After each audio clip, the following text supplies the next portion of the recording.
نحمده ونصلي على رسوله الكريم اما بعد فاعوذ بالله من الشیطان الرجیم بسم اللہ الرحمن الرحیم۔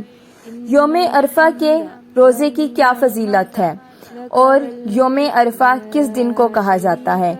9 ذی الحج کے روزے کی بہت زیادہ فضیلت ہے۔ اس دن کو یوم عرفہ بھی کہا جاتا ہے، جس روز حاجی حج کرتے ہیں اور بے شمار لوگوں کی گردنیں اللہ تعالیٰ آگ سے آزاد کر دیتے ہیں۔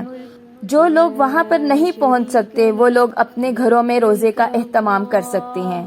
سوال یہ ہے کہ یوم عرفہ کا روزہ 9 ذی الحج کا روزہ سعودی ملک کے حساب سے رکھا جائے یا اپنے اپنے ممالک کے حساب سے رکھا جائے؟ تو اپنے اپنے اسلامک کیلنڈر کے حساب سے یوم عرفہ 9 ذی الحج کا روزہ رکھا جائے گا، یعنی کہ اس سال کی 20 جولائی کو آپ 9 ذی الحج کا یوم عرفہ کا روزہ رکھیں گے۔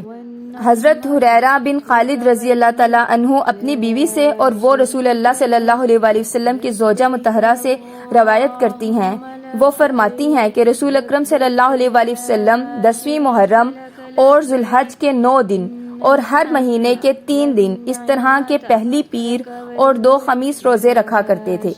تو اس روایت سے یہ بات ثابت ہوتی ہے کہ اللہ کے رسول صلی اللہ علیہ وآلہ وسلم ان تمام یعنی ذی الحج کے پہلے 9 دنوں کے روزے رکھا کرتے تھے۔ اگر کوئی لوگ نہیں رکھ سکتے، اگر آپ لوگ نہیں روزے رکھ سکتے 9 دن کے، تو 9 ذی الحج کا روزہ ضرور رکھیں۔ اس کا ثواب اور اس کی فضیلت کیا ہے؟ صحیح مسلم کی روایت ہے کہ رسول اکرم صلی اللہ علیہ وآلہ وسلم نے اس روزے کے بارے میں فرمایا، یہ روزہ گزشتہ سال اور آئندہ سال کے گناہوں کا کفارہ ہے۔ خود بھی روزہ رکھیں، دوسروں کو بھی اس کی ترغیب دیں، دعا کریں، تکبیرات پڑھیں اور ہمیں بھی دعا میں یاد رکھیں۔